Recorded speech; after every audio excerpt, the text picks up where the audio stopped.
The first cold wind of October slipped down from the ridges of the Blackwater Valley like a thief testing doors.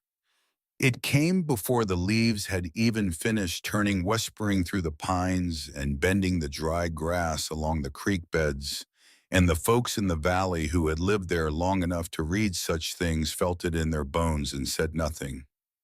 They just went about their work with a little more urgency than before, chopping wood faster, patching roofs, dragging hay into the barns while the sun still held.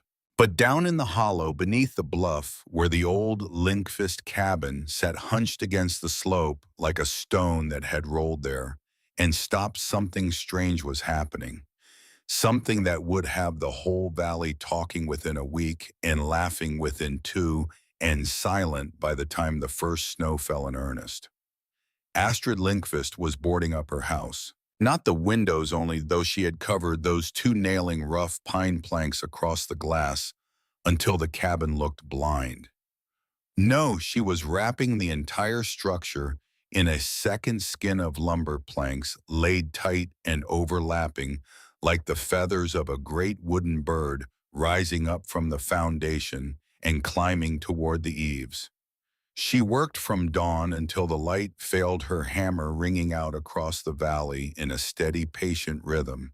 And her two boys, Nulls, who was 12, and Anders, who was 10, moved like quiet shadows behind her, carrying boards, holding nails, fetching water from the well when her throat grew dry.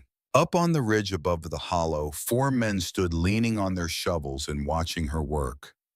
They had been there for the better part of an hour, passing a jug of corn whiskey between them, and the tallest of them, a broad-shouldered man with iron gray hair and a stiff cavalry officer's bearing that no amount of peacetime could soften, finally spat into the dirt and laughed a laugh that had no humor in it at all. Colonel Bartholomew Whitfield had fought at Shiloh and at Chickamauga.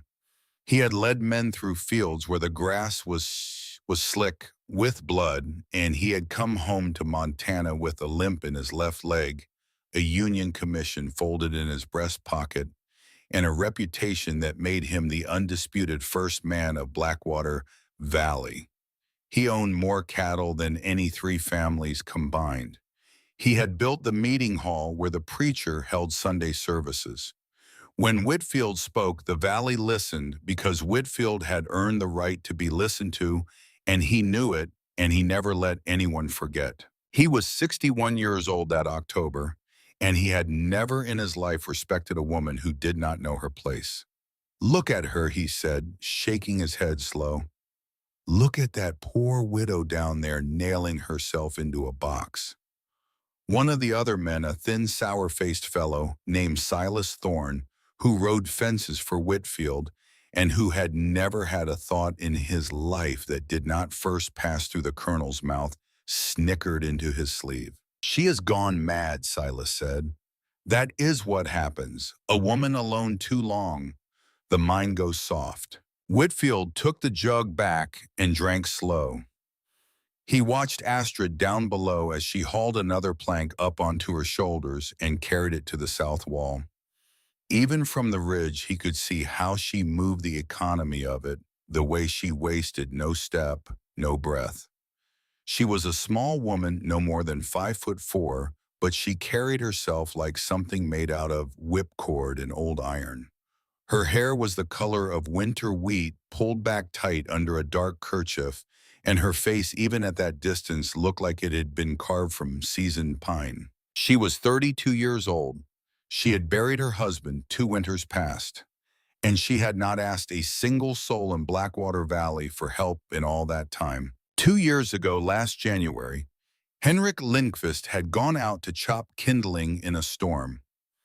He had been a good man, Henrik, quiet like most Norwegians, with hands the size of shovels, and a laugh that he saved up and spent only once or twice a year.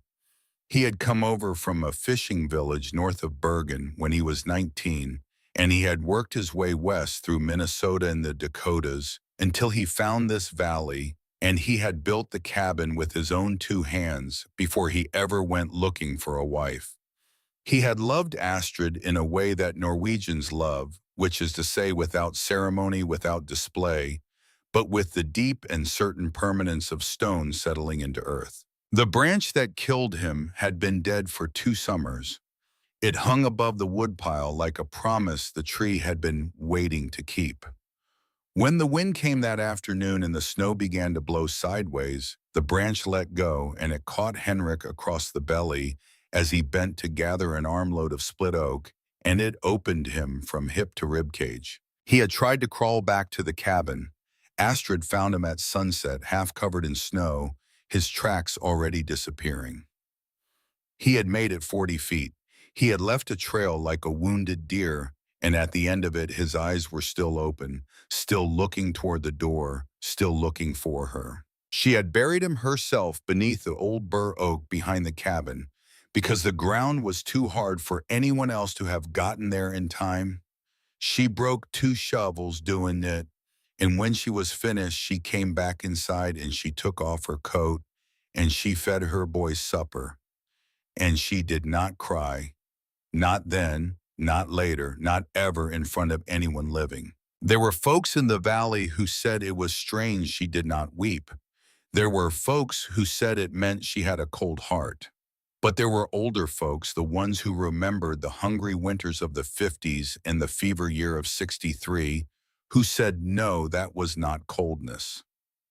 That was what happened to a woman when grief went so deep it came out the other side and turned into something harder than sorrow, something you could build a wall out of. And now in the fall of 1871, Astrid Lindqvist was building a wall. Whitfield watched her a while longer, and then he handed the jug to Silas and started down the slope, his limp making him lean hard on his walking stick, his breath steaming in the cool air. The other men followed because the other men always followed. Astrid, he called out when he was within 20 yards of her cabin. His voice carried the way a colonel's voice carries, trained on parade grounds, pitched to reach the last man in the rank. She did not turn. She drove another nail straight and clean, 3 strikes of the hammer, and then she set another plank against the wall. "Mrs. Lindqvist," he said again, louder this time. Still she did not turn. Niels, the older boy, looked up at his mother, and she gave him the smallest shake of her head, and he went back to holding the plank steady. Whitfield stopped at the edge of her yard. He was not a man accustomed to being ignored, and a flush climbed up the back of his neck beneath his collar. He planted his walking stick and stood there waiting, because even the colonel knew better than to step onto a woman's property without being acknowledged. Finally, Astrid finished the plank she was working on. She set her hammer down on the sawhorse. She turned. "Colonel," she said. That was all. One word. Her voice was quiet, low, with the faint rounding of the old country still on her consonants. She looked at him the way she looked at the weather, like something that had arrived and would eventually leave. "I have been watching you," he said, "for 3 days now." "I know," she said. "The valley has been watching you. I know that too." Her eyes did not waver. Whitfield was used to men dropping their gaze when he held them with his. He had worn down generals that way once back in the war. But the widow looked at him steady, and after a moment it was Whitfield who glanced aside at the stacked planks, at the strange wooden shell rising around her cabin. "What in God's name are you doing, Astrid?" "I am building," she said. "Building what?" "A place where cold does not get in." He laughed at that. He had to, because Silas and the other men were behind him, and a colonel cannot stand to be spoken to in riddles. He laughed, and it was loud, and it was hard, and it carried up the slope and down to the creek, and it echoed off the bluff and came back thinner, like laughter that was already regretting itself. "Cold gets in everywhere, woman. Cold is the Lord's own hammer, and it comes down on all of us. You ride it out. You do not build a box around yourself and hope it passes." She said nothing. "You are frightening your boys," he said. "You are frightening the valley." "My boys are not frightened," she said, "and the valley is not my concern." Her eyes flicked behind him just once to Silas Thorne, and Silas looked away. Then she picked up her hammer again and turned back to the wall. And that was the end of the audience, as surely as if she had dismissed him from a throne room. Whitfield stood there a moment. Then he turned on his heel and marched back up the slope, his limp more pronounced now, his walking stick striking the frozen ground like the butt of a rifle. Mad as a March hare, he said to Silas when they were out of earshot.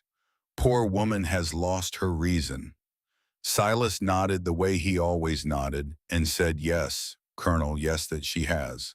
But Whitfield did not look back even once, and there was something in the set of his jaw, a tightness that had not been there before, because Colonel Bartholomew Whitfield had stood in front of 1,000 men in his life, and he knew the look of someone who was not afraid of him, and that look had unsettled him more than he was willing to say. That night, Astrid sat by the fire and mended a tear in Anders' shirt and watched the flames, and the boys were already asleep in the loft and the wind was picking up outside.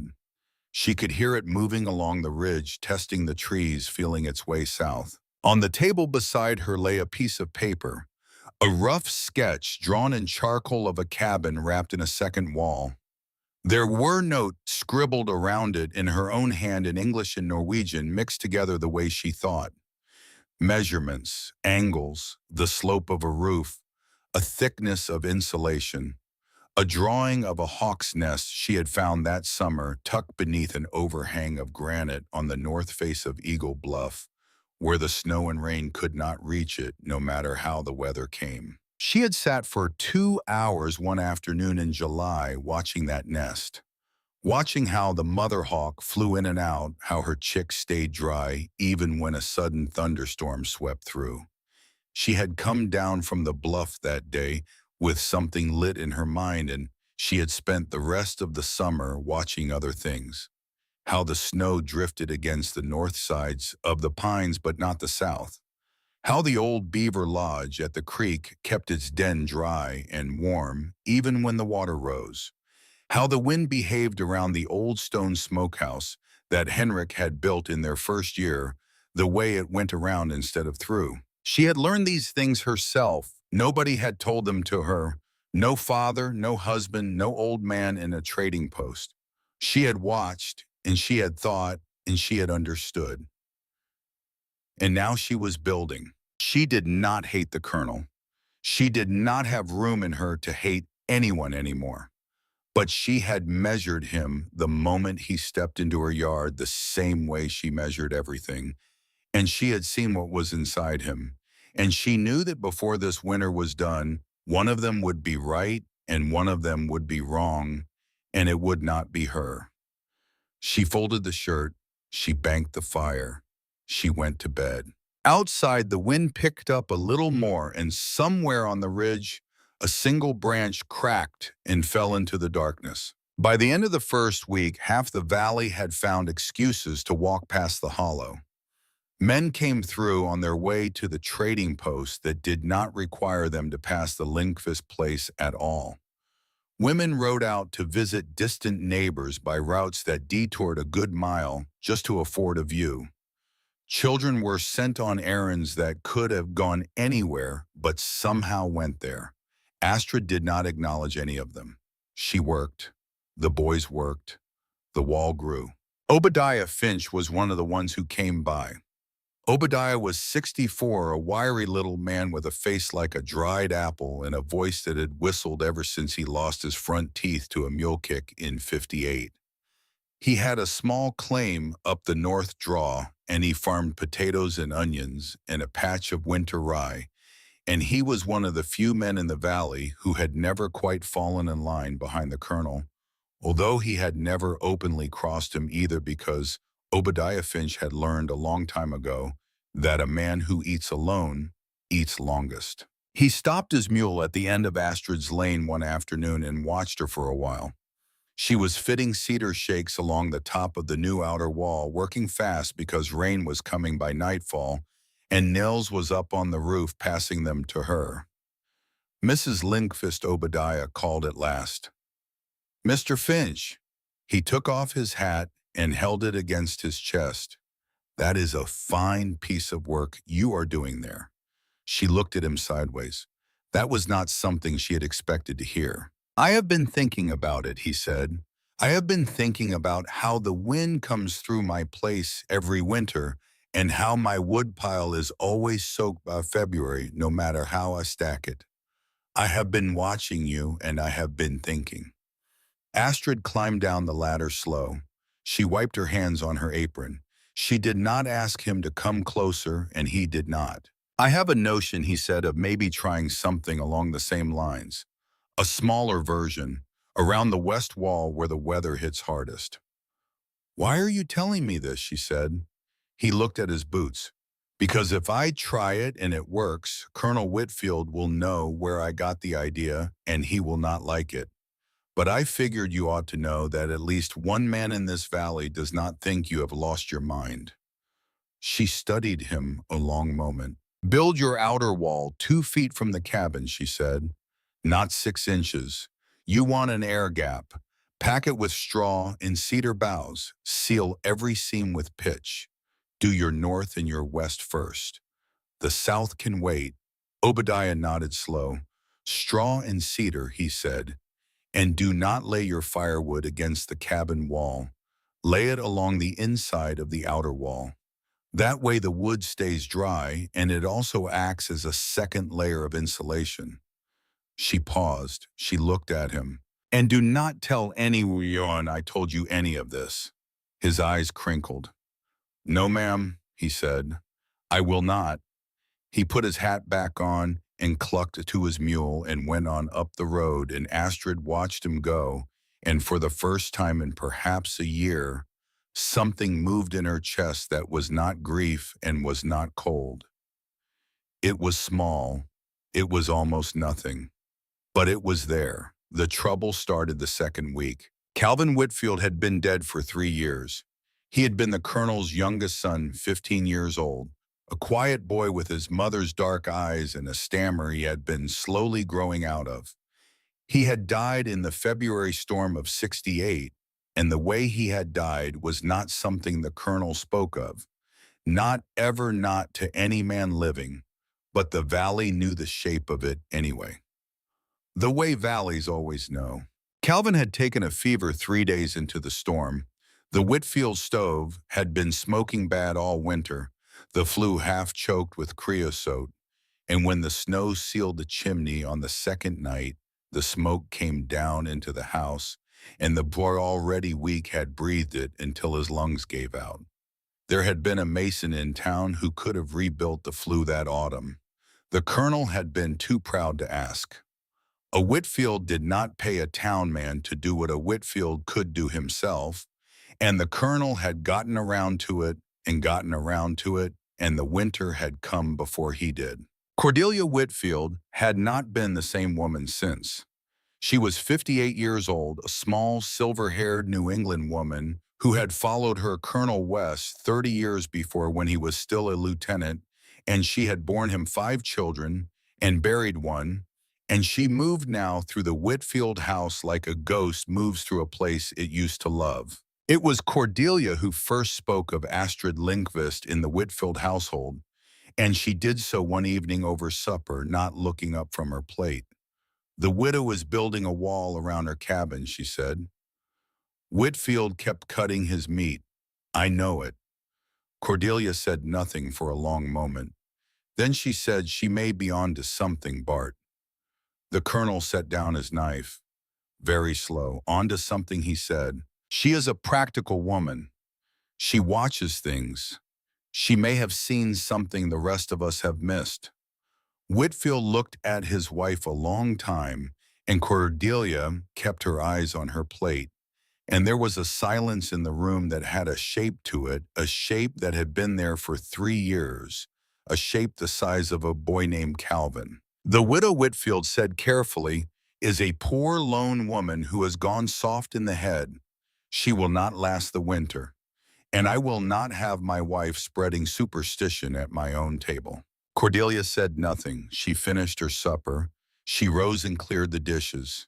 And when Whitfield went out that evening to the Lone Elk Saloon, she sat by the cold hearth for a long time in the dark, and she thought about her dead son, and she thought about the widow in the hollow who had also lost a husband, and she thought about walls. At the Lone Elk that night, Whitfield drank 3 fingers of good rye, and he spoke loud and often about the foolishness down in the hollow. A dozen men listened because a dozen men always listened when the colonel spoke. Silas Thorne sat at his elbow and laughed at the right moments.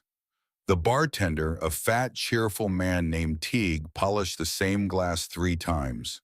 Women, Whitfield said, they get ideas, they get notions.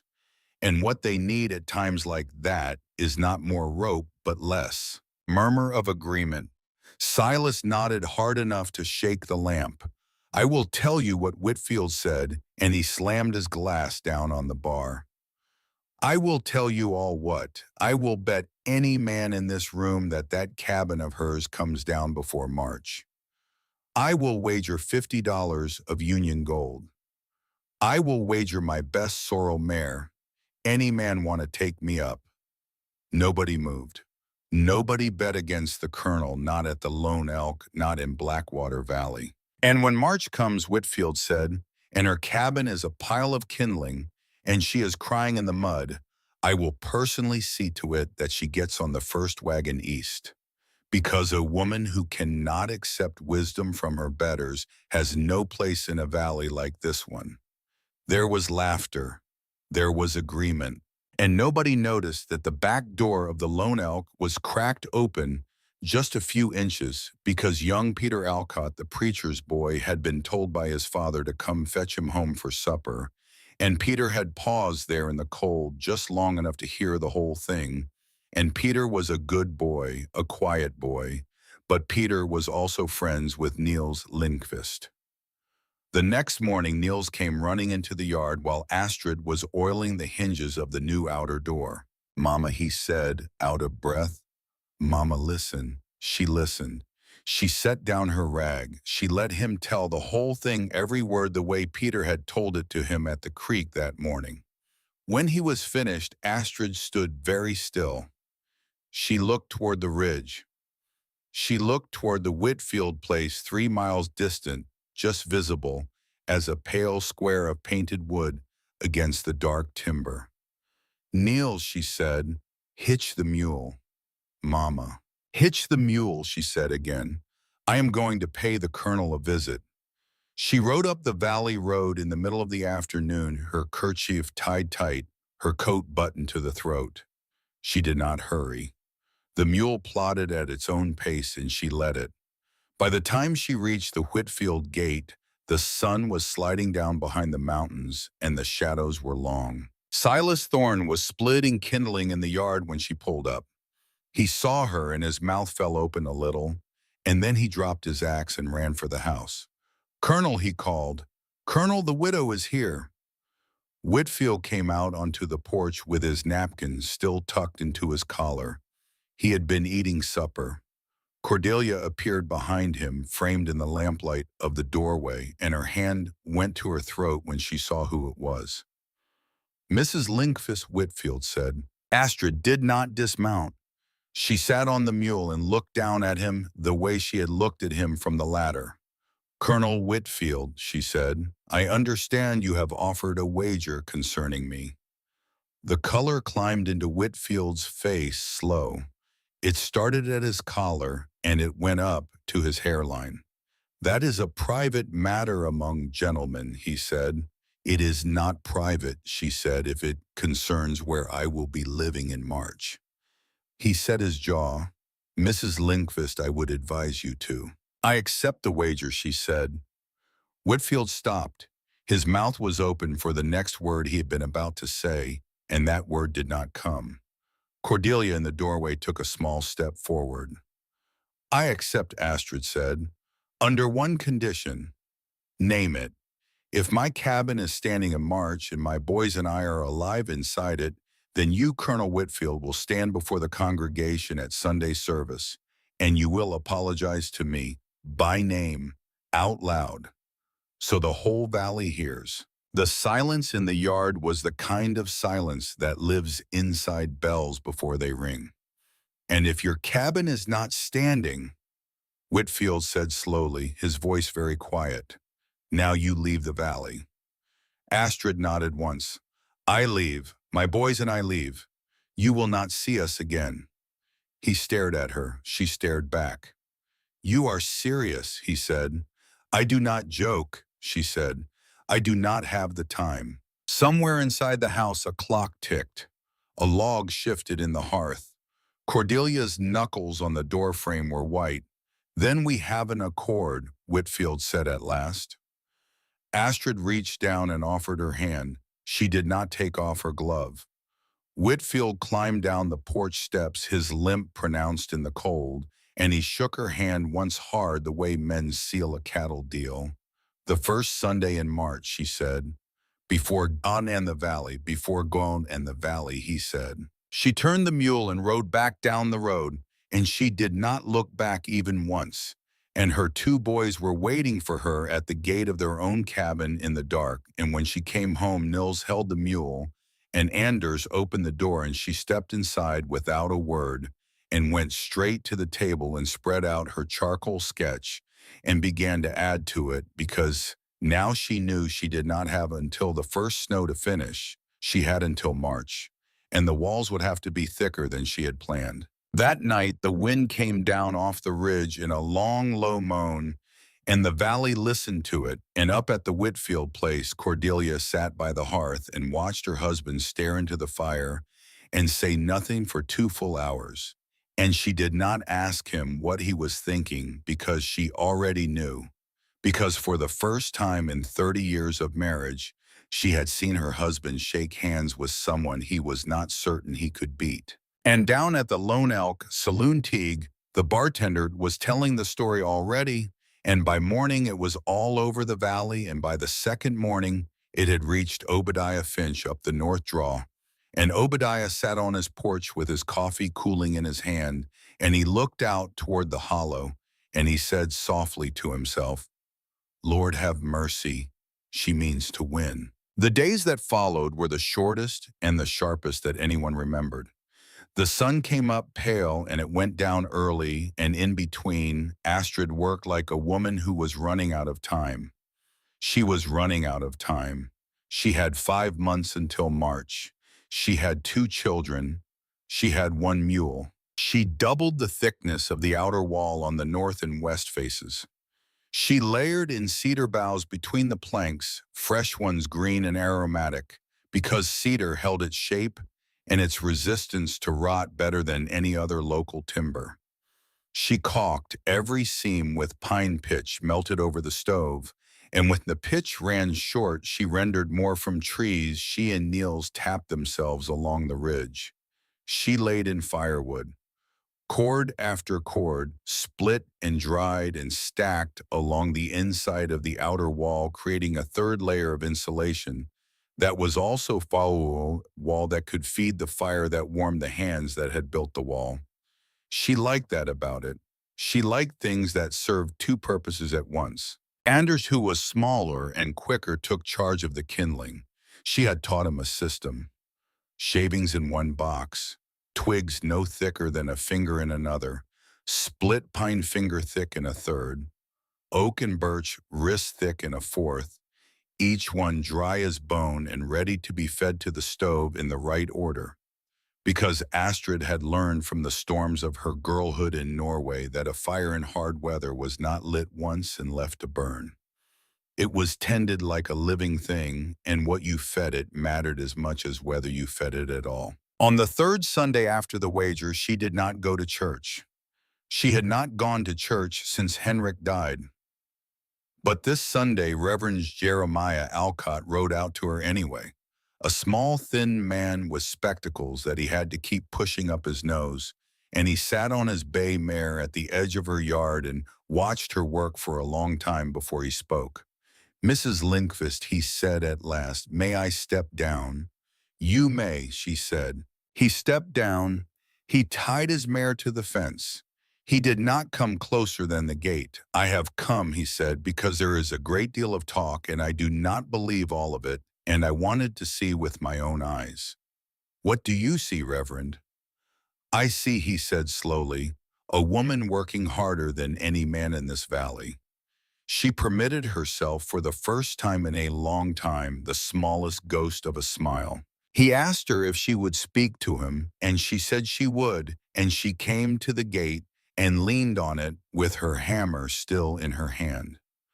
Mrs. Lindqvist, he said, the wager that the colonel has made is not a Christian thing. I will speak against it from the pulpit this very morning if you ask me to. Do not, she said. He blinked. Do not. Let him keep his wager, she said. It is the only thing holding him accountable. The Reverend considered this. He pushed his spectacles up. He nodded slowly. You are a very strange woman, Mrs. Lindqvist. I know. He was quiet a while. Then he said, my wife and I lost a child of our own long ago. I understand, I think, more than most what it is to carry a thing that heavy. She looked at him. Her eyes were the color of deep water, and they did not give anything away, and they did not take anything either. She only nodded once, a small nod, an acknowledgement that was not quite agreement, but was not rejection. If you need anything, Reverend Alcott said, anything at all, I will send my boys, she said. He nodded. He untied his mare. Before he mounted him, he paused. There is one more thing, he said. Yes. The colonel's wife, Cordelia, she stops by my chapel every afternoon now, and she sits in the third pew from the back, and she does not pray out loud, and she does not speak to me. But she sits there for an hour, and then she goes home. Astrid looked past him toward the ridge. I think the Reverend said that she would like to come see you. I think she does not know how. Astrid was quiet a long moment. Tell her she said that my door is not locked. The Reverend rode away and Astrid went back to her work, and the wind came a little harder off the ridge that evening, and the first real frost of the season settled on the valley that night. It was 2 days after the Reverend's visit that they came. It was late, past midnight. Nils had heard the dog next farm over barking strange for about 20 minutes, and he had woken his mother without a word because Nils at 12 had already learned that sound from his mother, that watchful sound she made when something was not right. Astrid got up. She did not light a lamp. She pulled on her coat and she took down the long rifle from above the door, Henrik's old rifle that she cleaned every Sunday and had never once fired in anger, and she went to the window and she watched. Two shapes were moving along the north side of the outer wall. They were crouched low. One of them had something in his hand, a pry bar, maybe catching a thin gleam of starlight. She watched them work for a full minute. They were trying to pull loose one of the planks. The nails were holding. They were grunting low cursing under their breath. She recognized the voice of the nearer one. She had heard it just 2 weeks before in her own yard, laughing into its sleeve. Silas Thorne. She did not rouse the boys. She did not step outside. She did not fire the rifle. She stood at the window and she watched, and after about 10 minutes the men gave up because Astrid had driven those nails herself, and she had driven them true, and Silas Thorne had never in his life outworked a nail driven by Astrid Lindqvist. They slunk away into the dark. She heard the far-off creak of a saddle. She heard hooves on the Fusen road. Nils came down the ladder silent as a cat. Mama, he whispered. Did you see? I saw, was it? Yes. He was silent. Then he said, are we going to tell the sheriff? Are we going to tell the Reverend? She set the rifle back above the door. She looked at her older son, at his thin, serious face so much like his father's, that sometimes it hurt her to look at him too long. No, she said, Mama. No, Nels. The worst thing you can do to a man who sneaks in the dark is nothing. Do you understand me? Nothing. You do not accuse him. You do not name him. You do not give him the dignity of being an enemy worth speaking of. You simply build your wall stronger and you let him lie awake at night, wondering if you saw him and what you know and what you will do. Niels was quiet a long moment. That is a hard way, he said. It is the hardest way, she said. It is also the way that wins. She put a hand on his shoulder just for a moment, and then she took it away.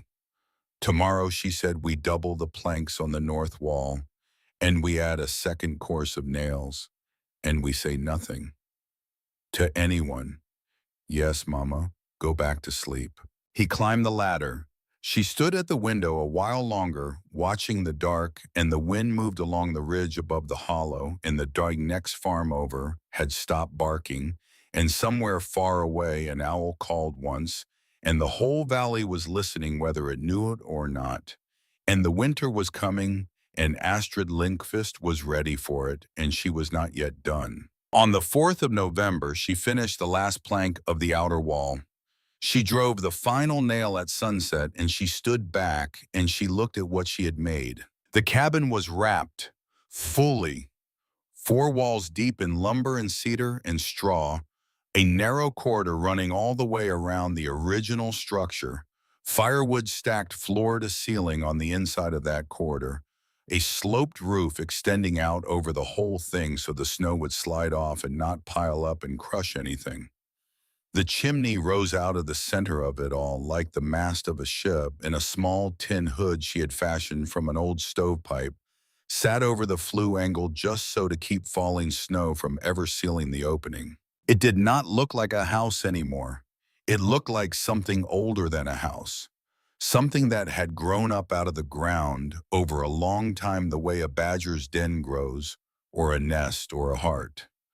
Anders came out and stood beside her. He was small for 10 all elbows and knees, but he had the same watchful eyes as his mother. Mama, he said.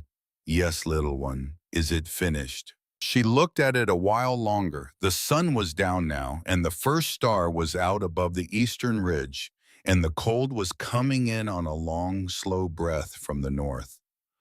No, she said, it is not finished, but it is ready. Ready for what he said. She put her hand on the top of his head. For whatever comes, she said.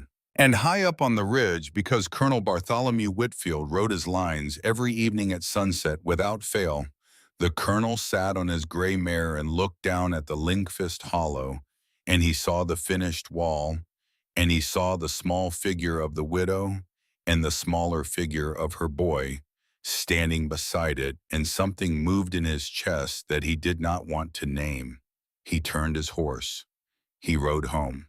That night in the Whitfield kitchen, Cordelia set his plate in front of him, and she did not sit down.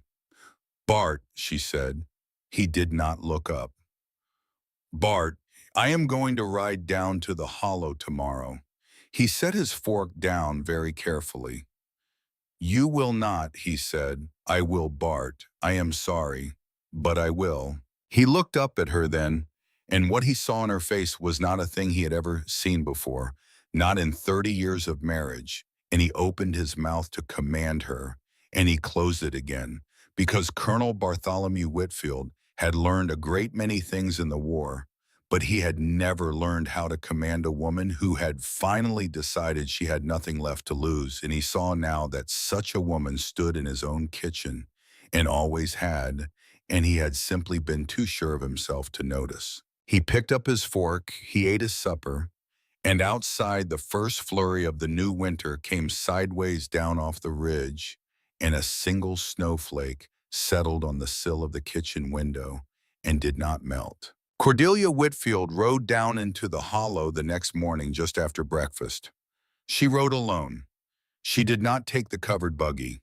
She took the old bay gelding that had been hers since before Calvin was born, and she rode astride the way she had ridden as a girl in Vermont 40 years ago, with her skirt bunched up around her knees and her boots jammed hard into the stirrups, and she did not care who saw her, and she did not care what they said, because she had crossed some line in her own mind the night before, and there was no going back across it now. Astrid was splitting kindling in the side yard when Cordelia came through the gate. She set down the axe slowly. She did not speak. She waited. Cordelia dismounted. She tied the bay to the fence. She walked across the yard the way a person walks across thin ice, testing every step, her hands clasped tight in front of her. "Mrs. Linkvist," she said. "Mrs. Whitfield, may I come inside? I would like to come inside." Astrid studied her a long moment. Cordelia was 58 years old, small and silver-haired, her face lined with a sorrow that had settled deep and had stopped being visited because it never left. She wore a black wool coat and a hat pinned tight against the wind, and her eyes were very blue and very tired. "Come," Astrid said. They went in through the narrow outer door, through the corridor of stacked firewood and cedar boughs, and into the cabin itself. The stove was going, the Bushs were at the table, Anders was learning his letters from an old primer, and Nils was sharpening a hatchet with a whetstone.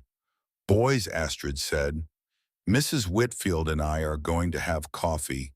Go feed the mule." They went without a word. Nils paused at the door and looked back at his mother, and she gave him the smallest nod, and he went. Cordelia sat down at the table. She took off her gloves, slow, one finger at a time. Astrid poured coffee into a tin cup and set it in front of her, and sat down across from her and waited. For a long time, Cordelia did not speak. She wrapped her hands around the cup, and she looked into the coffee, and she did not drink. "My son," she said at last, "my Calvin. He was 15. I remember," Astrid said. "He died in the February storm of '68. He caught a fever, and our chimney was bad. The flue had creosote in it, a finger thick, and the whole thing was half collapsed at the top where the mortar had gone out 2 summers before." Astrid said nothing. She let the older woman say what she had come to say. "There was a mason in town that fall," Cordelia said. "A man from St. Louis just passing through, and he was good. He could have rebuilt our flue in 2 days for $10 and a week's board. And I asked Bart. I asked him in September. I asked him in October. I asked him right up through the first week of November." Her voice was very quiet, very steady. "He said, 'Cordelia, a Whitfield does not pay a town man to do what a Whitfield can do himself. He said, 'Cordelia, I will get to it when I get to it.' He said it over and over, and I believed him because I had been believing him for 30 years, and that was what a wife did." She stopped. She took a very small sip of the coffee. Her hand did not shake, but it wanted to. He never got to it. The snow came early that year. "Do you remember?" "I remember," Astrid said. "The snow came, and the flue packed with ice on the second day of the storm, and the smoke came down into the house. I did not smell it at first. Calvin was sleeping upstairs. He had a fever of 104, and he was sleeping, and he did not wake up, and when I went up to check on him at dawn, he was gone. He was gone." Cordelia looked up then. Her eyes were wet, but no tears fell because she had cried all the tears 3 years ago, and there were none left to cry. "My husband did not kill my son, Mrs. Linkvist. I want to be very clear about that. But his pride did. His pride killed my son, and I have lived with that man for 3 years since, and I have watched him, and he has never spoken of it, not once. Not one single time has he said Calvin's name out loud since we put him in the ground." Astrid reached across the table. She put her hand on top of Cordelia's hand. It was the first time she had touched a person who was not one of her children in 2 years. "I am very sorry," Astrid said. "I did not come for your sorrow." "Why did you come?" Cordelia drew a long breath. "Because he is going to try to break you, Mrs. Linkvist. He does not know he is going to try. He believes the wager is a matter of pride, a matter of being proved right. He does not know that underneath it, he is terrified. You are his mirror. You are the thing he could have been. You are a person who did not let pride kill what was given to them, and he cannot stand to look at you, and he will not stand it, and something inside him is going to break before March comes one way or another, and I do not know which way it will go. She looked at Astrid very directly. I came to tell you this because I could not save my son. But I might be able to save somebody, and I thought it might be you and your boys. Astrid sat very still. What would you have me do? She said at last. Nothing, Cordelia said. Only know what you are standing against. It is not a wager. It is not a cabin. It is a man's whole life, and he cannot see it, and he will come at you with everything he has, and he will not even know he is doing it. She drank the coffee then. She drank it all. She set the cup down and stood up. I will not be back, Mrs. Lindqvist. Not until this is over. It would not be safe for either of us. But I wanted you to hear it from me once. Thank you, Astrid said. Mrs. Whitfield. Cordelia. Astrid nodded. Cordelia. The older woman put her gloves back on. She walked to the door. She paused there, her hand on the frame. There is one more thing, she said. Something I have never told anyone. Yes. The night Calvin died, she said Bart came up the stairs and he stood in the doorway of that room for a long time. And I was on the floor beside the bed and I could not look at him. And he did not come into the room. He stood in the doorway, and after a while he said in a voice I had never heard him use before, he said, I have killed him, Cordelia. I have killed our son. And then he turned and he went back down the stairs, and he has never said it again, and I have never reminded him. And I think, Mrs. Lindqvist, that he has been running from those words for 3 years, and I think your wall is the first thing he has encountered that will not let him run any further. She opened the door. She stepped out into the corridor. The cold came in with the draft. God keep you, she said.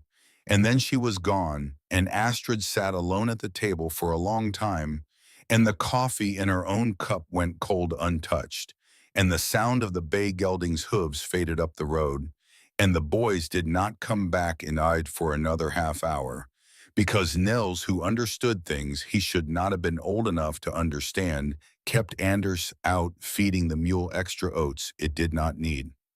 The last week of November was when the first real gale came. It was not a storm proper, not yet. The snow had not come in any serious quantity, but the wind came down off the high country in a long, cold river, and it ran through the valley for 3 days and 2 nights without stopping, and it tested every roof and every wall and every loose shingle in Blackwater. On the second morning of the gale, the Carver place up on the east slope lost its entire roof, just lifted off like a hat and tumbled 200 yards down the hill and broke apart against the creek stones. The Carver family, a man and wife and 3 small children, stood in the wreckage of their house at dawn and watched the sky come down on them and did not know what to do. 2 cabins in the lower settlement had their chimneys snap at the base. 1 barn collapsed. Old Micah Talbot, who lived alone in a sod hut by the South Fork, was found by his neighbors on the 3rd morning, half frozen and blue around the lips, his stove gone cold for a full day because the wind had blown his carefully stacked woodpile into the creek. And all through those 3 days down in the hollow, the Lindqvist cabin did not so much as creak. The wind hit the outer wall. The outer wall did not move. The wind hit the slope of the extended roof. The roof shed it. The wind hit the tin hood above the chimney, and the hood spun once, twice, and kept the flue open, and the smoke rose steady out of it, thick and white against the gray sky, all 3 days, all 2 nights, unbroken. Obadiah Finch, who had built his smaller version of Astrid's wall on the west face of his own cabin in October, also rode out the gale unscathed. His west wall held, his firewood stayed dry, his stove never faltered. And on the morning of the fourth day, Obadiah mounted his mule and rode down the valley road past every cabin in Blackwater, not fast, not slow, just a steady old man's ride, and everybody saw him, and everybody saw that his cabin was still whole behind him, and everybody knew why. By noon that day, there was a line of 3 men at Obadiah's gate asking him how he had done it. And Obadiah Finch, who had been ignored by the good men of Blackwater for 20 years, said to each of them the same thing. Go ask the widow. It was her idea. I only borrowed it. 2 of the men went. One of them did not, because one of them was a Whitfield man, and he went back up the ridge and reported to the colonel instead. The colonel listened. He said nothing. He went out that afternoon and wrote his lines, and when he came to the bluff above the hollow, he stopped the gray mare and sat there for almost an hour, watching the smoke rise out of Astrid Lindqvist's chimney. And when he finally turned the horse and started home, the first fine, hard-grained snow of the season was just beginning to sift down out of the northern sky. The 2 men who did come to Astrid's gate were a farmer named Jephthah Doyle, who had a wife and 4 children up the West Draw, and a young father named Samuel Pike, newly arrived from Illinois the spring before, whose first child had been born in June, and whose cabin was a hastily built thing that Samuel himself knew would not last the winter. Astrid was rendering pitch over the outdoor fire when they came. She had her sleeves rolled up to the elbow, and her forearms were black with soot. She looked up and saw them at the gate, and she wiped her hands on her apron, and she walked over. Mrs. Lindqvist, Jephthah Doyle said. He was a big, slow man with a beard that reached his collarbone. We have come to ask. I know what you have come to ask. Samuel Pike, who was 24 and still had the shine of the young on him, took off his hat and held it in both hands. Ma'am, he said, my baby is 6 months old. I do not know if my cabin will hold. I will do anything you tell me. I will work for you. I will bring you wood. I will do it. Astrid looked at the 2 of them a long moment. The colonel, she said. Jephthah Doyle's face colored. I am not the colonel's man. I have never been the colonel's man. I paid him off for a bull 3 years ago, and I have not set foot on his land since. And you, Astrid said to the young one, I am nobody's man, ma'am. I just got here. She studied them. Then she nodded once. Come back tomorrow at sunrise, she said. Both of you, bring your axes, bring your saws, bring any cedar you have. I will teach you, not because I owe you, because your children did not ask to be born here. Yes, ma'am, they said, both of them, together. And at sunrise the next morning they came, and they worked beside her for the whole of that day, and she showed them the measurements, the angles, the air gap, the ceiling, the stacking of firewood, the slope of the roof, the tin hood above the flue. She did not charge them a penny. She fed them at her table at noon. She sent them home at dusk, with drawings she had made in charcoal on scraps of wood. And that night up at the Whitfield place, the colonel learned of it from Silas Thorne, and the colonel poured himself 3 fingers of rye, and he drank it all in one swallow, and he stared into the fire for a long time and said nothing at all. The first real snow came on the 30th of November. It came gentle at first, small flakes floating down in no hurry, dusting the fences and the roofs, and the last brown grass like flour sifted across the table. By noon there were 2 inches. By dusk there were 6. By midnight it was coming thick and slant, and the wind had risen, and Astrid knew standing at her north window in the dark that this was the start of it. Not the worst of it, but the start. She woke the boys, she checked the stove, she checked the kindling boxes, she checked the tin hood above the chimney from the small trap door she had built into the inner ceiling for that exact purpose. She checked the firewood. She checked the seal on the outer door. She walked the whole corridor around the cabin, slow, her lantern held low, her ear tilted toward the walls, listening for any whisper of wind getting in. Nothing. The walls held. The corridor was still. Anders was rubbing sleep from his eyes at the kitchen table. "Is it the big one, Mama?" he said. "Not yet," she said. "Go back to sleep, little one." He did. Niels did not. Niels understood by then the way oldest children sometimes understand that sleep was for when his mother said it was safe to sleep, and that night she had not said it, and so Niels sat up with her, and the two of them kept watch until dawn in silence. The storm eased by sunrise. A foot of snow on the ground. The valley was white and beautiful and quiet, and up the ridges, people were already out with shovels clearing paths to their barns. Astrid went out into her yard. The drifts had piled against the outer wall on the north and west, some of them 3 feet high, but the shed roof had shed the rest, and the door opened free, and the chimney smoked steady, and the world for now was still in order. Obadiah Finch came down the road on his mule around 8 o'clock. "Mrs. Linkfist," he called. "Mr. Finch." He did not dismount. His face was grave. "I come from town," he said. "From the mercantile. There is talk." "What talk?" "The colonel has put a word about. He has told every man at the Lone Elk last night that any man who helps you or any man who copies your way of building is no friend of his. He has said that any man who takes the widow's wall is a traitor to the valley's old way. He has named Jephthah Doyle and Samuel Pike by name, and he has said they will not be welcome at the meeting hall this winter." Astrid stood very still in the snow. "And you," she said. Obadiah smiled faint. "He named me too," he said.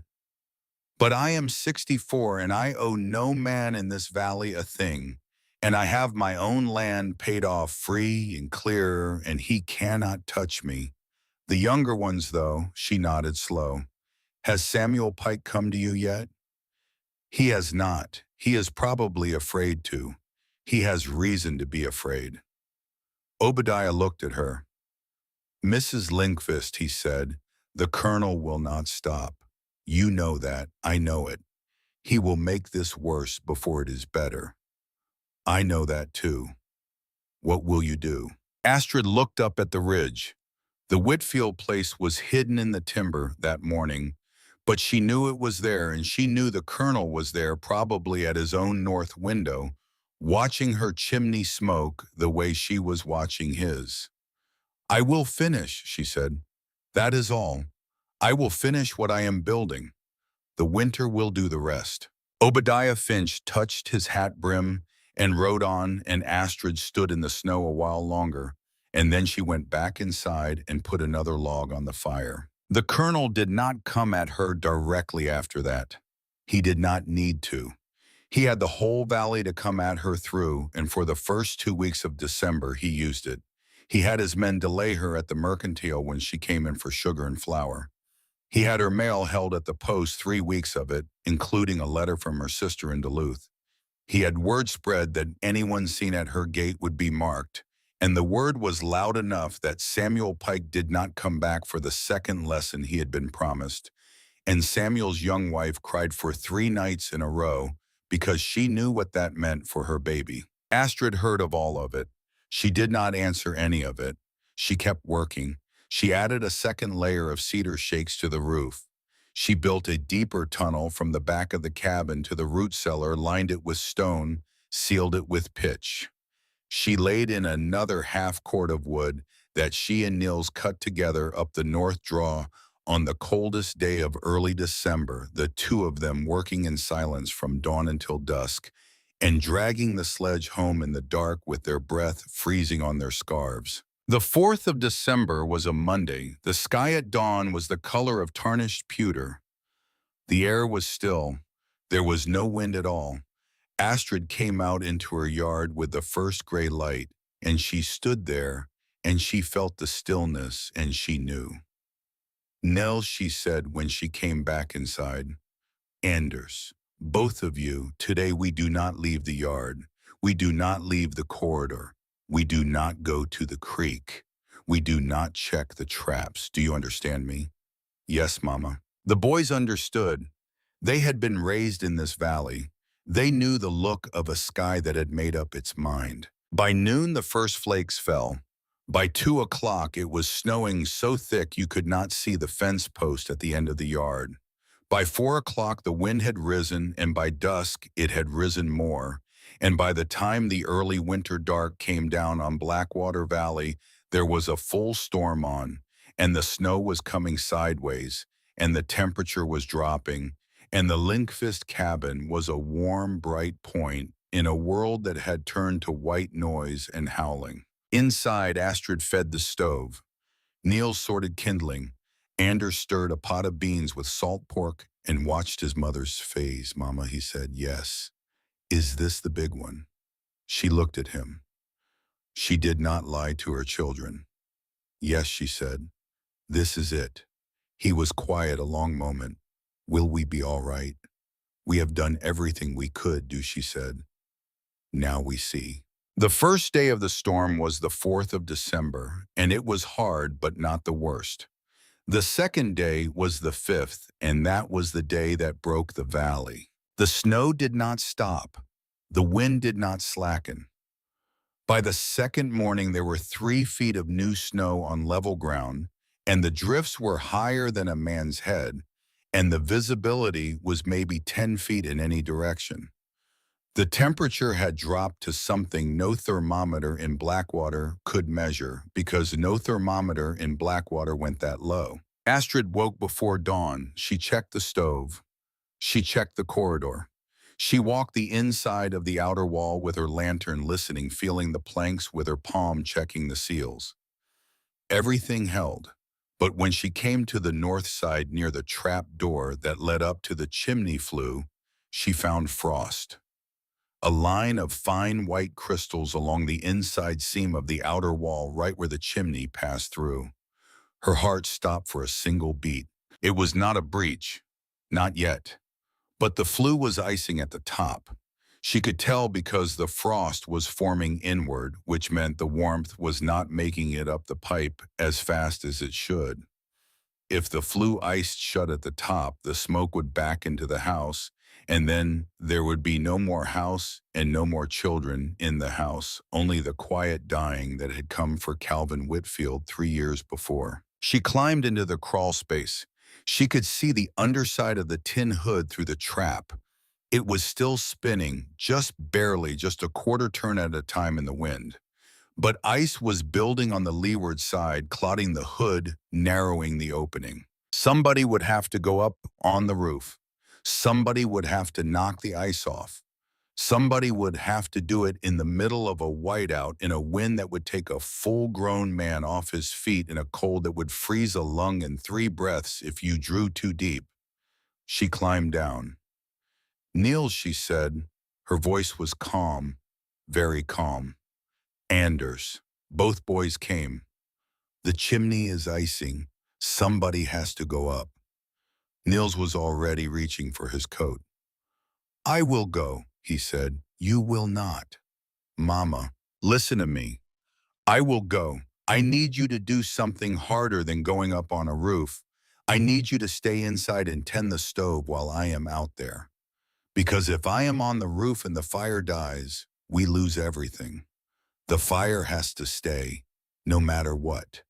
Do you understand? He understood.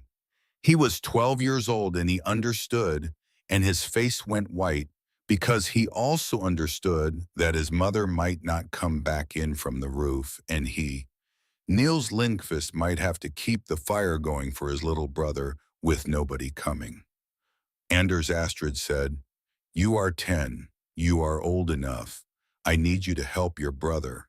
I need you to fetch kindling when he asks. I need you to stay quiet, and I need you to not cry.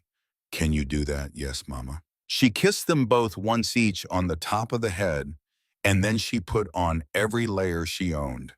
Wool and leather, and another layer of wool and a scarf, and a second scarf over the first, and heavy mittens over gloves, and Henrik's old sealskin cap pulled down hard and tied under her chin. She took a short length of rope, and she tied one end to her waist and the other end to the iron ring in the wall beside the door. The ring Henrik had driven there for just this kind of weather, and she took a hand axe and she went. The wind hit her like a hand. She went to her knees in the yard and she got up and she staggered along the outer wall toward the north side. The snow was up to her thighs. The cold was a solid thing that pushed against her face like water. She found the ladder she had leaned against the wall that morning, expecting this because she always expected everything, and she began to climb. Halfway up, the wind took the hat off her head. She felt it go. She did not look.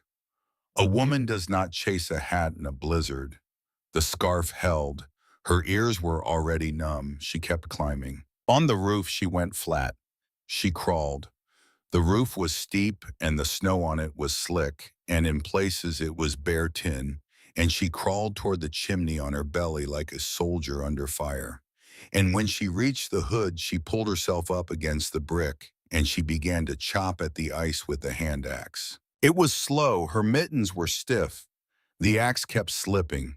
She could feel her heart hammering against her ribs, and she could feel the cold crawling in at her cuffs and at her collar, no matter how tight she had tied them. She chopped. She chopped. Chunks of ice fell away, and finally the tin hood began to spin freely again, and she felt the pull of warm air coming up out of the flue, and she knew she had it, and she began to crawl back toward the ladder. That was when Nils screamed. Not loud. She almost did not hear it over the wind, but it came up to her through the roof boards and through the chimney, and it was the sound of her older boy screaming in a way he had not screamed since he was 6 years old. She went down the ladder so fast she tore the sleeve of her coat on a nail. She staggered along the corridor. She burst in through the inner door. Nils was on his knees by the trap door that led to the drainage ditch at the rear of the outer corridor. The trap door was open. Nils had his arms down in it up to the shoulders. He was crying not with sound anymore, just with his whole face, and he was pulling at something. Anders had gone out for kindling, Nils said. He had gone out to the corridor. He had stepped on the trap door. It had opened. Anders had fallen through down into the drainage ditch Astrid had dug and lined with stone along the back of the cabin, the ditch that was supposed to keep the spring melt from reaching the wall, the ditch that was now packed with ice and with snow that had drifted into it, despite the cover of the ditch that was 4 feet deep and black as the inside of a boot. He fell through. Nils was sobbing. He fell through, Mama, I cannot reach him. Astrid shoved her son aside. She went down into the trap on her belly. She went down up to her waist into the freezing dark, and she felt with her hands, and her hands found nothing. And then her hands found a small boot, and then a small leg, and Anders was not moving. And Astrid pulled with everything she had, and her son came up out of the ice like a drowned thing. He was blue. His eyes were closed. His lips were white. Mama, Nils said. Stove, Astrid said. Get the stove going. Get it roaring. Nils was feeding the stove, hands shaking, sobbing silent. Pine shavings, then finger-thick twigs, then wrist-thick splits, exactly the way his mother had taught him. The fire roared. Astrid breathed into Anders' mouth. Once, twice, 3 times. His chest rose and fell with her breath, and then on the 4th time it rose without her. He coughed. He coughed once, and then he coughed again, and then he was crying, not screaming, just a small, wet, miserable cry, and Astrid held him, and she said, It is all right, little one. You are all right, Mama has you. Mama has you. And she rocked him for a long time in front of the stove, while Nils fed the fire and the wind hammered the north wall of the outer shell, and the storm went on for a 3rd day. Much later, when Anders was sleeping, wrapped in blankets by the hearth, And Niels had finally fallen asleep sitting up beside him, his hands still on his little brother's shoulder. Astrid sat alone at the table with a single candle lit. She looked at her hands. They were raw and red, and one of them was bleeding where she had torn it on the ladder nail. She looked at the fire. She looked at the two sleeping children on the bearskin. She began to cry. She did not make a sound. She had not cried in 3 years. She had not cried when she buried Henrik. She had not cried at any night of any winter since.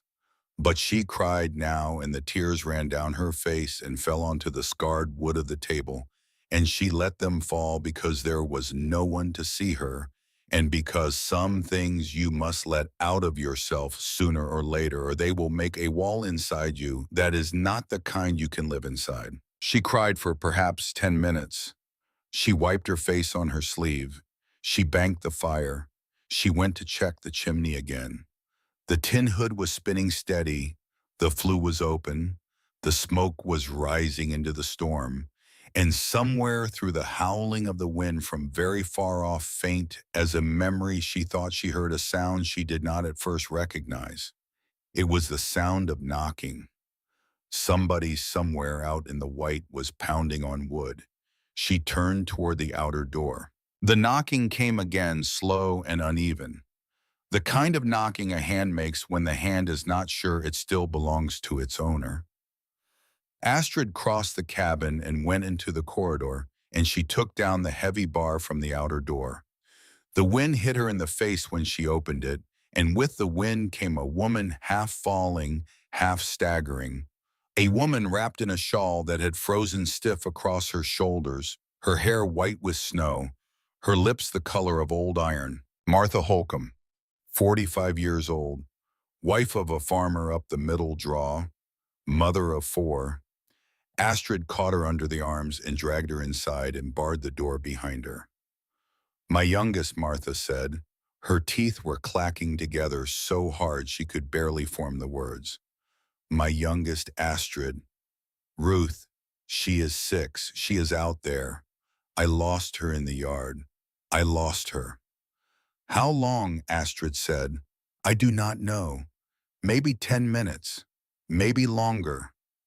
My husband went back for her. He has not come back." Astrid took her by the shoulders. "Martha, stay here, by the stove. Niels will tend you. Do not try to speak. Do not try to stand." She went to Niels, who was already on his feet, awake now, his face still streaked from earlier. "Watch your brother. Watch this woman. Do not open the door for anyone but me, unless they tell you a name you know." "Yes, Mama." Astrid tied the rope to her waist again. She went out into the storm. She did not go far. 10 feet from the outer door, she found a man face down in a drift, and she rolled him over, and it was Jonas Holcomb, Martha's husband, and he was not conscious, but he was breathing. She hauled him inside by his collar, dragging him the last 5 feet on the floor of the corridor, because her strength was almost gone, and she left him beside his wife, and she went back out. She found the child 20 feet further on. Ruth Holcomb was curled in the snow beside the fence post, like a small animal that had lain down to sleep and had not yet been covered. Astrid picked her up. She weighed nothing. Her face was against Astrid's shoulder, and her breath was a small, warm thread through the wool of Astrid's scarf, still there, still coming. Inside, Astrid laid the child beside Anders on the bearskin. Martha was on her knees beside her husband, chafing his hands. Niels was feeding the fire. The cabin was filling with the smell of wet wool and cold flesh warming up, and outside the storm went on, and the 3rd day of it rolled into the 4th. They came all through that night, not in a crowd, 1 or 2 at a time, following the one thing in the valley that was still showing through the blizzard, the thick, steady ribbon of smoke rising from a single chimney in the hollow. Astrid could not have seen that smoke from inside her own cabin, but up on the ridges between gusts you could. You could see it if you were desperate enough to be out looking, and there were many who were. Reverend Jeremiah Alcott came before dawn, alone, his right hand burned black from trying to clear his own flue with a green pine branch that had caught fire when he jammed it up the chimney. He did not speak when Astrid opened the door. He only nodded once and came inside, and Astrid bound his hand in clean linen and smeared lard on it and gave him whiskey, and Reverend Alcott wept without sound, while the lard cooled and the whiskey warmed him. And then he sat beside Martha Holcomb and took her other hand, the one that was not holding her husband's, and he began to pray silently, his lips moving, his eyes closed. Prudence Hargrove came at sunrise. She was 61, the widow who ran the little tannery out by Rock Creek, and she had been alone for 20 years. Her own fire had gone out on the second day, and she had spent 16 hours in a cabin that grew colder by the hour, and she had finally decided she would rather die on her feet in the snow than frozen in her own bed. And so she had walked 2 miles through the storm.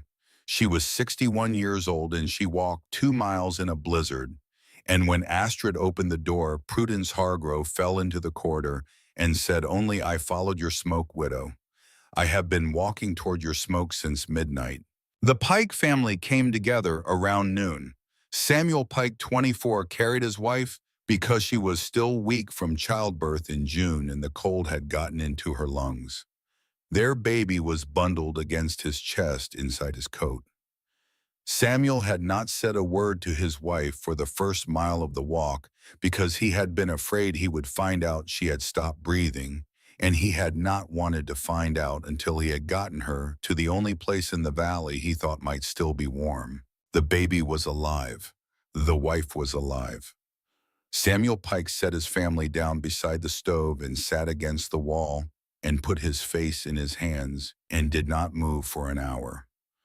By the fifth day of the storm, there were 14 people inside Astrid Lindqvist's cabin. She had sorted them. Every one of them had a job. Martha Holcomb, once she could stand again, was boiling snow for drinking water in a big iron pot on the back of the stove. Her husband Jonas, pale as paper but awake, was sorting kindling into the size boxes the way Nils had shown him. Reverend Alcott, one-handed, was patching a tear in a wool blanket with surprising skill, and when Astrid looked at him questioning, he said mildly that he had been a tailor in Ohio before he had been called to preach. Prudence Hargrove, who had grown up tanning hides, was rubbing oil into the cracked leather of every pair of wet boots in the cabin. Samuel Pike was on his feet again, and he was splitting the new firewood as Nils brought it in from the outer wall. Every person worked. Astrid did not ask them to. She simply looked at each one as they came through the door, and she looked at what they had, and she gave them a task, and they did it because there was something in her face that did not admit of any other answer. They had come in from the cold, and they had been given warmth and water and a chance to live, and in return they were going to work, and when the storm was over, they would go home and tell everyone they knew that they had worked in Astrid Lindqvist's cabin through the worst storm anyone had ever seen, and they had not been idle for 1 minute of it. She fed them twice a day. Dried beans, salt pork cornmeal, coffee made from the last of her stores. She measured every ladle. Nobody complained. Nobody asked for more. Prudence Hargrove, who had not eaten a hot meal in 2 days before she arrived, held her tin cup of bean broth in both hands and drank it slow and said to Astrid quietly, "I have eaten at fine tables in Boston. Widow and I have never in my life had a better supper than this one." And Astrid said, "Only save some for the boy," meaning young Peter Alcott, who had come in with his father and was still so frightened he was hiccuping instead of breathing properly, and Prudence did. It was on the evening of the 6th day that Cordelia Whitfield came. The storm was just beginning to slacken. The wind had dropped from a scream to a moan. The snow was still falling, but the flakes had gone smaller, and the drifts had stopped growing. You could see if you put your face close to the single unboarded window pane, maybe 20 feet into the dark. Astrid heard the knock. It was a woman's knock, small and tired, 3 slow taps and then silence, and then 3 more. She opened the door. Cordelia Whitfield fell through it with a child in each arm, her oldest grandchildren, the son's children. 8 years old and 5 years old, both of them half conscious, both of them wrapped in everything Cordelia had been able to pull off the walls of her own collapsing home. Cordelia herself was barely upright. Astrid, she said. Astrid got her inside. She got the children inside. She looked past Cordelia into the white dark and saw nothing. Bart, she said. Where is he? Cordelia sank down onto the bench beside the stove. She could not speak for a long moment. Prudence Hargrove pressed a cup of hot water into her hands. She drank. He would not come, she said finally. The woodpile. Our woodpile got soaked on the second day. The tarp blew off, and by last night the fire was almost out, and Bart went to split some of the old dry stuff from the barn, but the barn roof had caved in and the wood under it was buried, and he has been trying to dig it out for a day and a half, and he has not slept, and he will not leave, and he will not come here. Why will he not come? Cordelia looked up. Her eyes were very steady. Because you are a woman, she said, and he will not ask a woman to save him. He said so with his own mouth. He said, I will not crawl to the widow. I would rather freeze. And I said, Bart, our grandchildren. And he said, take the grandchildren. I will stay. And I took them. Astrid, I took them. I walked out of my own house, and I left my husband at a barn trying to dig out wet wood in a blizzard, and I do not know if she broke then. For the first time since Astrid had met her, Cordelia Whitfield broke. She put her face into her hands and she cried, and her thin shoulders shook, and the 2 grandchildren beside her looked up at their grandmother with the terrified wide eyes of children who have never seen a grown woman weep. Astrid stood very still for maybe 10 seconds. Then she said, Niels, yes, Mama, get my coat, get the rope, get the good lantern. The one with the shield, Mama, no. Niels, get them. Mama, you have been awake for 3 days. You have been out in the storm twice. You cannot go up to the Whitfield place. It is 3 miles. I know how far it is, Mama. She turned to him. She put both hands on his shoulders. Niels, listen to me. That man is on the other side of the storm somewhere, and he is too proud to come in. And if he dies up there, do you know what happens? Not to him, to her, she said, and she tilted her head toward Cordelia. To those 2 children. To this whole valley. That man dies with his pride, and this valley never learns the lesson it needs to learn. Do you understand me? Mama, take me with you. No, you keep the fire. You keep the people. That is a bigger job than going out into the snow. Do you hear me? That is the bigger job, and you can do it because I taught you how. He looked at her a long moment. His jaw worked. Then he nodded once and he went for her coat. Samuel Pike was on his feet. Mrs. Lindqvist, let me go with you. No, Samuel, you have a wife and a baby in this room. You stay here. Reverend Alcott stood also, his bandaged hand. I am old, Mrs. Lindqvist. I am not much good, but I can carry a lantern. Let me come. She looked at him. She almost refused. Then she did not. All right, Reverend, you carry the lantern. You walk behind me. You keep the light where I can see my own feet. He nodded. Cordelia reached up from the bench and caught Astrid's sleeve. If he is gone, she said quietly, so the grandchildren would not hear, do not risk yourself bringing him back. Leave him. I will not blame you. Astrid looked down at her. Mrs. Whitfield, she said, I am not bringing him back for you, and I am not bringing him back for him. I am bringing him back because this is what Henrik would have done, and Henrik is not here to do it. So I will." Cordelia put her hand over her mouth and nodded. Astrid and Reverend Alcott went out into the dark. The walk took them almost 2 hours. It should have taken 40 minutes. The snow was chest-deep in places, and the wind, though slackening, was still hard enough to knock them both down twice. Reverend Alcott fell the second time, and the lantern nearly went out, and Astrid got him back on his feet, and she wrapped his good arm over her shoulder, and she half carried him for the last half mile, because the Reverend was not a young man, and he was not a strong man, and he had insisted on coming anyway, and she was not going to let him raise for that courage. They reached the Whitfield barn near midnight. The house was dark. The chimney was cold. Astrid felt the dread of that in her stomach, but she did not stop. She went past the house.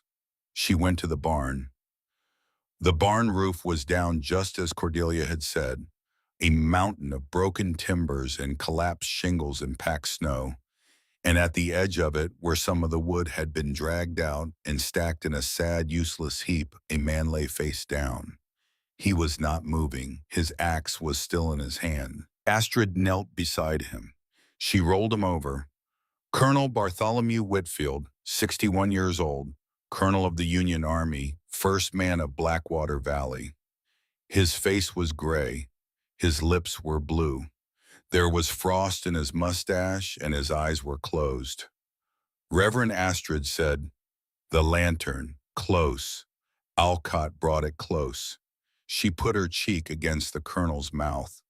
She waited. A breath, small, almost nothing. But a breath. He is alive. Reverend Alcott let out a sound that was half a sob. "We need to get him up," Astrid said. "Reverend, can you help me lift him?" "I can try." They tried. The colonel was a big man and dead weight, and Reverend Alcott had only one good hand. They got him to a sitting position. They could not get him to standing. Twice they tried. Twice he slid back into the snow. Then Astrid did something she would not tell anyone about afterward, not for many years. She bent down and she got the colonel across her shoulders the way she had seen men carry sheep when a sheep had to be moved from a fallen place, and she stood up with him, and her knees nearly gave, and her back did something that would hurt her for the rest of her life. But she stood and she walked. Reverend Alcott held the lantern. She carried the colonel. They went the 3 miles back, and they did not talk because she could not spare the breath to talk, and Alcott would not insult her by asking if she needed to stop. They were the longest 3 miles of Astrid Lindqvist's life. Longer than the first winter after Henrik died. Longer than the day she had dug her husband's grave alone with a broken shovel. She was not sure for the last half mile whether she would make it. She was not sure for the last quarter mile whether she was still walking or whether she had started dreaming. But she kept putting one foot in front of the other, and the lantern bobbed ahead of her in the Reverend's bandaged hand, and the smoke from her own chimney began to be visible through the thinning storm. And she walked toward it the way a sailor walks toward a lighthouse. And finally she came through her own gate, and Nils was there at the outer door with it already open, and Samuel Pike was there behind him, and between the three of them, they got Colonel Bartholomew Whitfield inside. They laid him on the floor by the stove. Cordelia made a sound that was not quite a word. She knelt beside her husband, and she put her hands on his face, and she said his name, and at first he did not answer, and then slowly his eyes opened. Not all the way, just a slit. "Cordy," he whispered, "I am here, Bart. You should have stayed." "I know." He closed his eyes again. Astrid, meanwhile, had fallen backward against the wall and slid down to a sitting position. She did not try to stand up. She did not try to speak. Prudence Hargrove wrapped a blanket around her shoulders, and Martha Holcomb put a tin cup of hot broth in her hands, and Nels knelt in front of her, and put his forehead against hers for a long moment, and neither of them said anything, and then Astrid closed her eyes and slept sitting up for the first time in 4 days. The colonel did not wake fully for almost 20 hours. When he did, it was the middle of the following night, and the storm had finally ended. The cabin was quiet. Most of the people in it were asleep. Only Astrid was awake, sitting at the table by the single candle, stirring a slow pot of oatmeal for the morning. The colonel sat up. He looked around. He saw his wife sleeping beside him with both grandchildren tucked into her arms. He saw the Reverend asleep against the wall. He saw the Pikes and the Holcombs and Prudence Hargrove, all the bodies laid out on the floor, all of them breathing. He saw Astrid at the table. He did not speak for a long time. He just sat there. Finally, he got himself up on his elbows and then on his hands and then slowly, painfully to a sitting position with his back against the wall. He was wrapped in a quilt that Astrid had sewn 2 winters ago, patched together from Henrik's old work shirts. He looked down at it. He recognized the blue of a collar. He ran his thumb along a seam. Astrid said nothing. She kept stirring the oatmeal. "Widow," he said eventually. His voice was ruined, scraped raw from the cold. "Widow Lindqvist."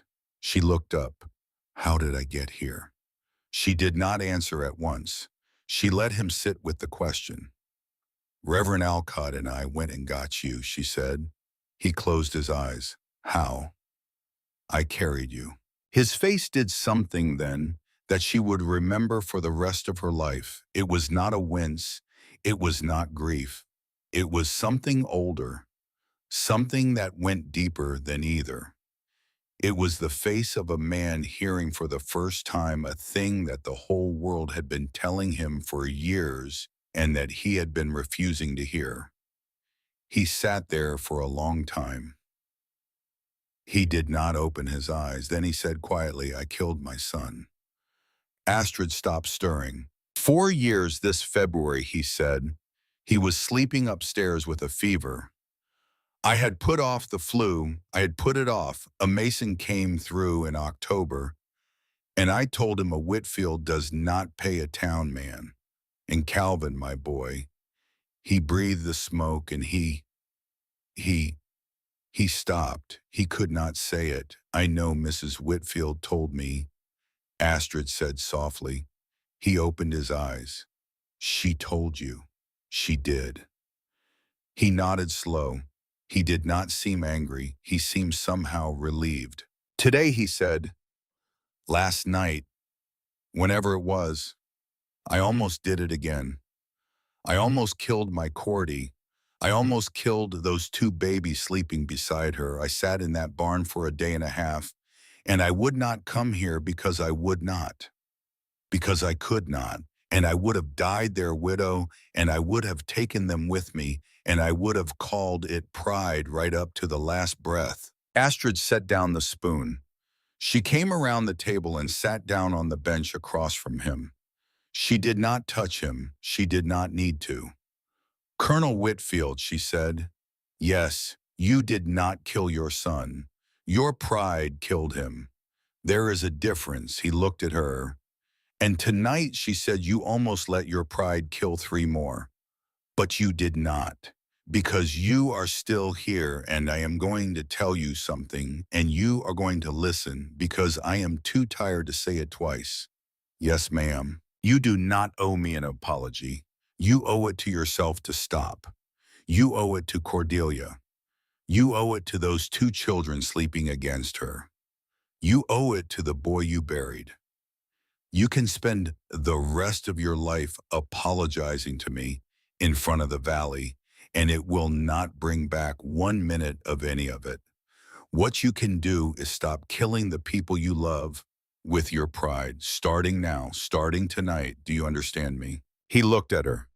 Colonel Bartholomew Whitfield, 61 years old, veteran of Shiloh and Chickamauga, the first man of Blackwater Valley, looked at the 32-year-old widow across from him in the candlelight, and his face broke open and he wept. He wept in a way he had not wept since he was a child. He wept without hiding it. He wept with his whole chest silent, great shuddering sobs in Cordelia. Whitfield woke, and she came, and she knelt beside him, and she held his head against her shoulder, and she wept too. And nobody else in the cabin stirred, because the Reverend was awake, but the Reverend was pretending to sleep, because the Reverend knew when a prayer was being answered, and he knew better than to interrupt. Astrid stood up. She went back to the table. She stirred the oatmeal. Outside, the wind died away altogether. On the 9th day, Samuel Pike's wife went into a second labor. Nobody had realized she was pregnant again. She had not realized it herself, probably because the cold and the strain of the walk to the cabin had stolen what warning signs there might have been. But that afternoon her water broke, and by evening she was laboring hard, and by midnight Prudence Hargrove and Cordelia Whitfield, the two oldest women in the cabin, had taken charge of the birth because Astrid was asleep and nobody would wake her. The baby came at dawn on the 10th day. A boy, small but strong-lunged. He came out of his mother red and furious, and his first cry cracked the quiet of the cabin like a rifle shot, and half the sleepers woke. Samuel Pike, who had been sitting against the wall for 6 hours without moving, stood up. He walked on legs he could barely feel to the corner, where Cordelia was already washing the baby in warm water. He looked down at his son, his second son, born in a storm in a widow's cabin on the 9th day of the worst winter Blackwater Valley had ever seen. "What will you call him?" Astrid asked.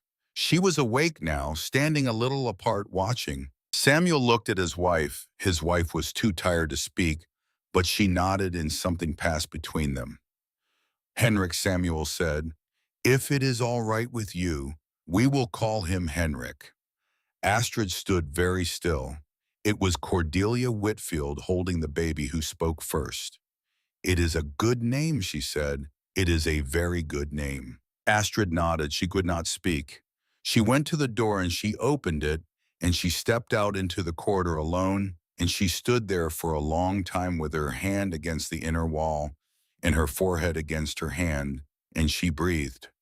And the colonel from across the room watched her go, and he did not look away, and there was something on his face that no one in Blackwater Valley had ever seen there before, and that was a man who had been remade. The storm ended fully on the 11th morning. Astrid opened the outer door, and she stepped out into a white and silent world. The sun was up. The sky was the hard, cold blue of a winter morning after a great snow. The valley had been erased. Fences gone, roads gone. The old mercantile in town reduced to a low hump of white. Only 3 chimneys smoking in all the miles she could see. Hers, Obadiah Finch's up the north draw, and barely a thin, pale thread rising from the western rim where old Jephthah Doyle's cabin must still be standing. 26 people had come to her cabin over the course of that storm. Every one of them was alive. 2 babies had been born inside her walls. A colonel had been carried home on a widow's shoulders. A reverend had burned his hand and learned that he could pray without a pulpit. An old tanner had walked 2 miles through a blizzard toward a column of smoke. Nobody had died. Nobody had died under her roof. Astrid Lindqvist stood in the snow, and she looked at the sky, and she did not cry this time because she had already cried for all of it days ago alone at her table. But she stood there a long time, and her breath made a slow cloud in the air, and somewhere inside the cabin behind her the new baby was crying, and that was the only sound in all of Blackwater Valley that morning. Spring came slow that year, and it came wet. The snow melted for weeks. The valley turned to mud. Roofs that had held through the storm collapsed under the weight of water. Cellars flooded, wells fouled. The Talbot place was found half submerged, and old Micah had to be taken in by the Finches for 2 months while his sod hut was rebuilt. Half the Whitfield barn was rebuilt by a work party of 12 men, not one of whom took a single dollar from the colonel, because the colonel had announced on the first Sunday of March from the front pew of Reverend Alcott's small chapel that he was done accepting work he had not paid honest wages for, and he was done pretending that a Whitfield was above the help of his neighbors. On that same Sunday, the colonel stood up after the last hymn, and he walked to the front of the chapel, and he turned and he faced the congregation. Every man and woman in the valley was there. Astrid Lindqvist sat in the third row with her boys on either side of her. Cordelia Whitfield sat in the second row alone because her husband was standing. The colonel did not read from a paper. He had not written anything down. "My name," he said, "is Bartholomew Whitfield. Most of you know me. Some of you have known me my whole life in this valley." He paused. "I stand here this morning to tell you that I was wrong. I was wrong about Mrs. Astrid Lindqvist. I laughed at her. I tried to run her out of this valley. I made a wager that she would fail, and I wanted her to fail, and I would have celebrated her failure, and if I had been left to my own devices, I would have died in my own barn 10 weeks ago, choking on my own pride." Somebody in the back made a small sound. Somebody else began to cry. "Mrs. Lindqvist," he said. He looked right at her. "I owe you this apology by a wager we made. I am not paying it because I lost the wager. I am paying it because you have earned it twice over, and every week for the rest of my life." He paused again. "And I owe my wife," he said, his voice breaking just a little, "and my grandchildren and the memory of my youngest son, Calvin, more than any apology ever given in this valley can repay. I cannot give that speech here. That is between me and them. But I will say this. I will say it out loud in this house in front of all of you, so that you may hold me to it for as long as I have breath. I will never again let pride kill anyone who stands under my roof. I will never again turn away help because the help comes from a woman or from a stranger or from a man I have wronged. So help me God." He sat down. He sat down beside Cordelia, and he took her hand, and he held it, and she held his, and Reverend Alcott stood up to give the benediction and had to stop twice because his own voice would not come. And Astrid Lindqvist sat in the third row with her boys, and she did not speak, and she did not nod, and she did not smile. She only listened. And when it was over, she walked out of the chapel with her sons, and she went home, and she split firewood that afternoon because the winter was over, but she was already laying in for the next one. 20 years later, a train ran through Blackwater Valley. It stopped at a small wooden station house that had not been there in 1871. A young man stepped off. He was wearing a suit. He was a reporter from Denver, come to write a piece for a new magazine about the Great Storm of '71, which had become a kind of legend in the Montana country, a thing grandmothers told grandchildren about on winter nights. He asked in town where he could find the old Lindqvist place. "The Lindqvist shell," the station master said. "That is what we call it, up the hollow, 2 miles. The older son runs it now." The reporter walked out there. It was a Sunday afternoon, autumn 1892. The valley had changed. There were fences where there had been none. There was a schoolhouse, there were painted shutters and glass windows, and the sound of a piano coming from the Whitfield place, which was now run by the colonel's oldest grandson. He came to the hollow. He came to the cabin. It was still there, still wrapped in its second wall of wood. The planks had been replaced here and there over the years. The pitch had been relaid. The tin hood above the chimney had been replaced twice. But the shape of the thing was the same as the day Astrid Lindqvist had nailed the last plank home in November of '71. A man was splitting firewood in the yard. He was maybe 32, tall, Norwegian jaw, watchful eyes, Nils Lindqvist. Across the yard, sitting on an old pine bench beside the inner door, was an old man in a heavy coat. Very old now, very thin, his hands folded on a walking stick. He was watching Neil's work. He was not speaking. He was just watching the way an old father might watch a son. The reporter recognized him from the photographs. Colonel Whitfield, 81 years old. He came down from his house every Sunday afternoon. Now the reporter had been told, and he spent the afternoon at the Linkfist place splitting wood if his back allowed it, watching if it did not, and he did not go home until sundown. The reporter introduced himself. He asked if Niels Linkvist would answer some questions about his mother. Niels set down his axe. He looked at the reporter a long time. "My mother," he said, "finally died 6 years ago this coming December. In the same bed my father built in this cabin. She never moved out. She never remarried.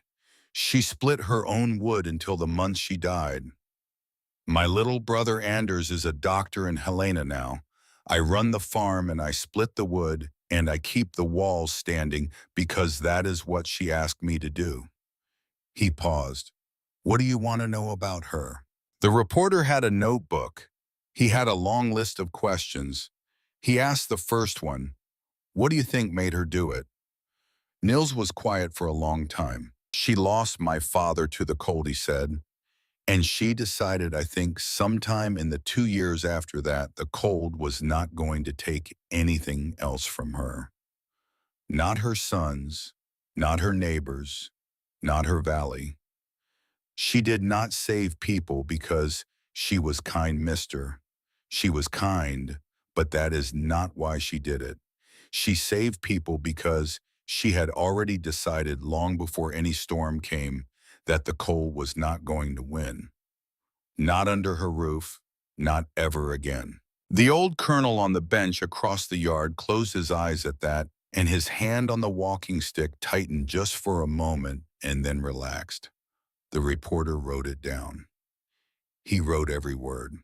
And when his article came out the following spring, that was the line they put on the opening page of the magazine in big dark letters above a drawing of a small cabin wrapped in a second wall of wood with a tall column of smoke rising straight out of its chimney into a winter sky. She had already decided long before any storm came that the cold was not going to win. Not under her roof, not ever again.